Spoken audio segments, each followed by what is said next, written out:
تیسرا اعتراض یہ کیا جاتا ہے، جب ہم کہتے ہیں یزید فاسق ہے تو یزید کے فاسق ہونے پر اعتراض ہوتا ہے۔ وہ کیا کہ حدیث مبارک میں مدینہ کیسر پر حملہ کرنے والوں کے لیے مغفرت کی بشارت رسول اکرم صلی اللہ علیہ وسلم نے دی ہے، اور مدینہ کیسر سے مراد قسطنطینیہ ہے۔ تو اس کے اندر یزید امیر بن کے آیا تھا، اس نے اس کے اندر جہاد کیا ہے، تو جس کی مغفرت کا وعدہ اللہ کے نبی فرمائیں وہ فاسق کیسے ہو سکتا ہے؟ پہلے وہ حدیث سے مات فرمائیں۔ امام ابو عبداللہ محمد بن اسماعیل بخاری رحمہ اللہ، وفات 256 ہجری،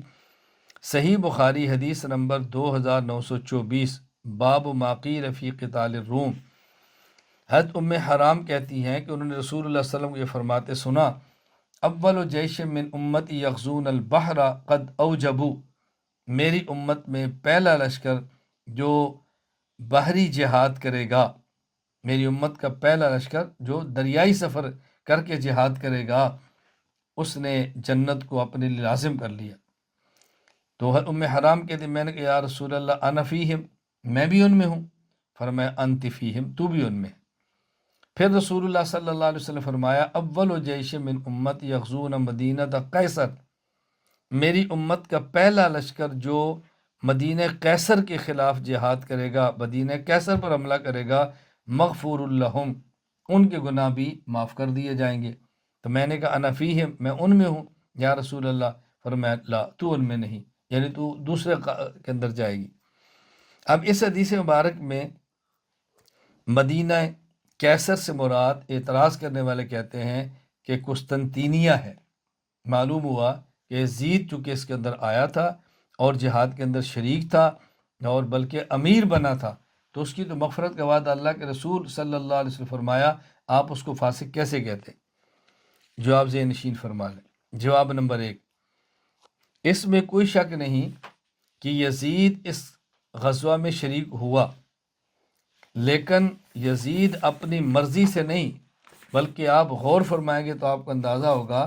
کہ یزید اس غزوہ کے اندر مرضی سے نہیں شریک ہوا تھا، بلکہ جبراً اور مجبوراً شریک ہوا۔ چنانچہ امام ابو الحسن عز الدین علی بن ابی الکرم محمد بن محمد الشیبانی الجزری ابن الاسیر رحمہ اللہ، وفات 630 ہجری، وہ تحریر فرماتے ہیں الکامل فی تاریخ میں، فی هذه السنہ وقیل سنۃ 50، سن 49 ہجری، اور ایک قول کے مطابق سن 50 ہجری، سیر معاویہ تو جیشن کثیفن الی بلاد الروم للغزات وجعل علیہم سفیان بن عوف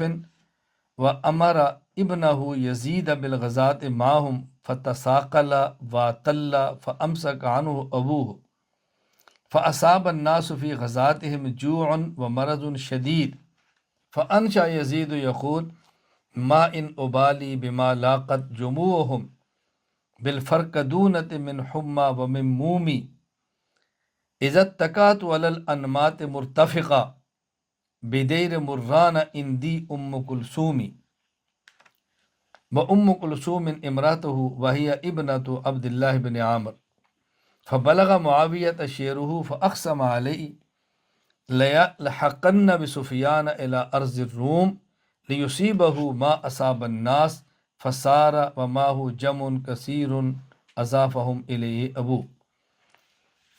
49 یا ایک قول کے مطابق 50 ہجری میں حضرت معاویہ رضی اللہ تعالیٰ عنہ نے ایک بڑا لشکر رومی علاقوں کی طرف جہاد کے لیے بھیجا۔ ان پر حضرت سفیان بن عوف رضی اللہ عنہ کو امیر مقرر فرمایا۔ حضرت معاویہ رضی اللہ عنہ نے اپنے بیٹے یزید کو بھی ان کے ساتھ جہاد کرنے کا حکم دیا، لیکن یزید نے سستی دکھائی، بیماری کا بہانہ کیا اور نہیں گیا،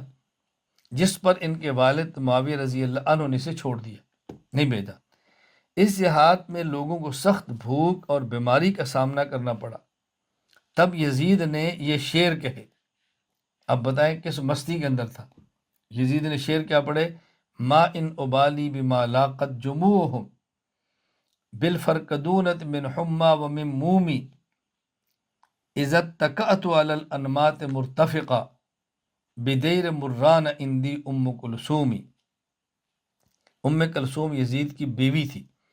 کہتے ہیں مجھے اس بات کی پرواہ نہیں ہے جو ان مسلمانوں کے لشکر نے فرقدونہ میں بخار اور چیچک بیماری کا سامنا کیا، جبکہ میں دیر مران میں اپنی بیوی ام کلثوم کے ساتھ آرام دہ تکیوں پر ٹیک لگائے بیٹھا ہوں۔ اس نے کہا مسلمان بیماری میں مرتے ہیں تو مرے، مجھے کیا، میں تو اپنی بیوی ام کلثوم کے ساتھ مزے کر رہا ہوں۔ جب یہ حضرت معاویہ رضی اللہ عنہ کو یزید کے نشار کا علم ہوا تو حضرت امیر معاویہ رضی اللہ عنہ سے قسم دے کر کہا کہ تو سفیان بن عوف کے پاس رومی علاقے میں تیرا پہنچنا ضروری ہے، چنانچہ وہ بھی مصیبت جھیلے جس طرح ان نے مصیبت جھیلی ہے تو بھی جھیل۔ چنانچہ یزید ایک بڑا لشکر لے کر روانہ ہوا جو اس کے بعد ان کے ساتھ بھیجا تھا۔ اب دیکھیں یزید اس قافلے میں شریک ہوا لیکن شوق سے نہیں بلکہ جبر سے شریک ہوا، اس کو اس فضیلت کا باعث کیسے کہا جا سکتا ہے؟ جواب نمبر 2، اگر مان لیا جائے یہ شوق سے گیا تھا، رغبت سے گیا تھا، تو پھر بھی اس غزوہ میں شرکت کرنے والوں کے لیے جو وعدہ ہے وہ گزشتہ گناہوں کی معافی کا وعدہ ہے، آئندہ کے گناہوں کی معافی کا وعدہ نہیں ہوتا۔ جس طرح کہا جاتا ہے جس بندے نے نماز سے پہلے وضو کیا تو اس کے گناہ معاف ہو جائیں گے، کوئی نماز پڑھے گا تو گناہ معاف ہو جائیں گے، رمضان کے روزے رکھے گا تو گناہ معاف ہو جائیں گے، صدقہ کرے گا تو گناہ معاف ہو جائیں گے۔ اس کا معنی ہی گزشتہ گناہ معاف ہوں گے، اس کا معنی بعد والے گناہ تو نہیں۔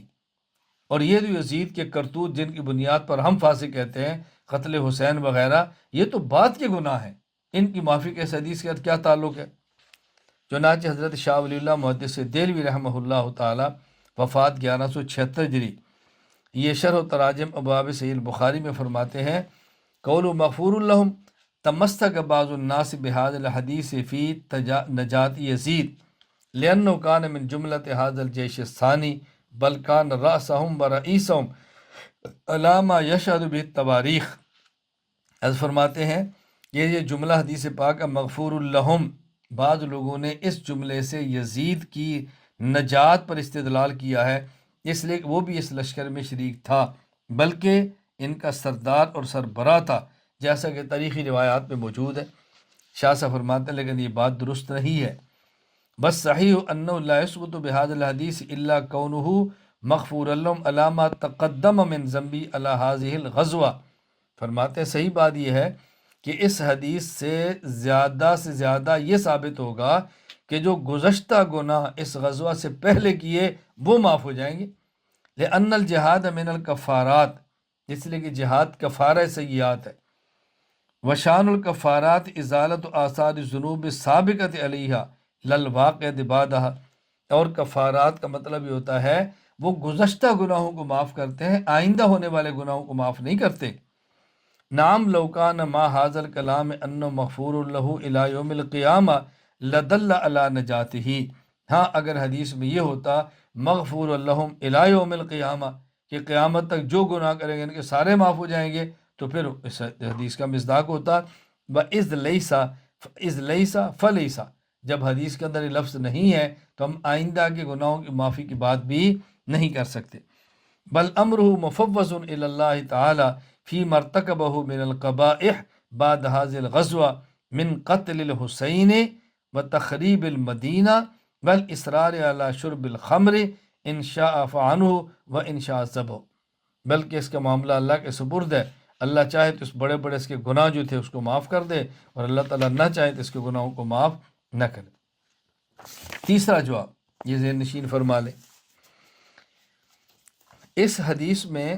مدینہ قیصر کا ذکر ہے۔ مدینہ قیصر سے مراد کیا ہے؟ مدینہ قیصر کے دو معنی محدثین نے بیان کیے۔ ایک معنی مدینہ قیصر سے مراد قسطنطینیہ ہے جس میں یزید شریک ہوا تھا، اور ایک مراد اس سے حمص ہے جو کہ اس وقت ان کا دارالحکومت تھا۔ تو جب مدینہ قیصر سے قسطنطینیہ کا متعین ہونا مراد ہی نہیں ہے تو لازمی طور پر کیسے کہہ سکتے ہیں کہ یزید اس کے اندر شریک تھا اور یہ مغفرت کا وعدہ یزید کے لیے، کیسے کہہ سکتے ہیں؟ دوسرا جواب ذہن نشین فرمائے علامہ عبدالروح مناوی رحمہ اللہ، وفات 1031 ہجری، فیض القدیر، اول جیش من امت یرکبون البحر کے تحت لکھتے ہیں اب اول جیش من امت یغزون مدینہ قیصر، اور یہ جو حدیث میں آتا ہے کہ میری امت کا پہلا لشکر جو مدینہ قیصر پر حملہ کرے گا، اس سے مراد کیا ہے؟ فرمایا ملک الروم یعنی القسطنطینیہ، اس سے مراد شہر قسطنطینیہ ہے، نمبر 1۔ اول مراد مدینۃ التی کان بہا یوم قال النبی صلی اللہ علیہ وسلم ذالک، یا اس سے مراد شہر حمص ہے جو نبی پاک صلی اللہ علیہ وسلم کے فرمان کے وقت کیسر روم کا دارالحکومت تھا، وکان دار مملکتہ اذاک۔ تو جب مدینہ قیصر کی تعیینی میں اختلاف ہے تو حتمی طور پر کیسے کہہ سکتے ہیں کہ یزید کی مغفرت اس بنیاد پر ہو گئی ہے؟ چوتھا جواب یہ ذہن نشین فرما لیں کہ اگر مان بھی لیا جائے کہ اس سے مراد قسطنطینیہ ہے، مان بھی لیا جائے یزید شریک تھا، مان بھی لیا جائے مغفرت کا وعدہ ہے، لیکن وہ اعمال جن کو گناہوں کی مغفرت کا ذریعہ قرار دیا جاتا ہے وہ اعمال اور بھی ہیں، اور ان میں ایک عمل مدینہ قیصر میں کے جہاد کے میں شریک ہونا بھی ہے۔ لیکن اصول یہ ہے کہ کوئی بھی عمل جو گناہوں کی مغفرت کا ذریعہ بنے، اس کا معنی یہ ہوتا ہے کہ وہاں کوئی مانع موجود نہ ہو،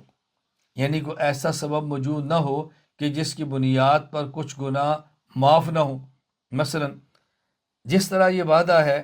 نماز پڑھنے پر گناہ معاف ہوتے ہیں، جس کا معنی کسی کو نہ حق قتل کیا ہو تو وہ نماز پڑھنے سے معاف نہیں ہوگا، اگر کسی کا حق ہے تو وہ معاف نہیں ہوں گے۔ تو اگر مدینہ قیصر سے مراد قسطنطینیہ ہو، اس میں یزید شریک ہوا ہو،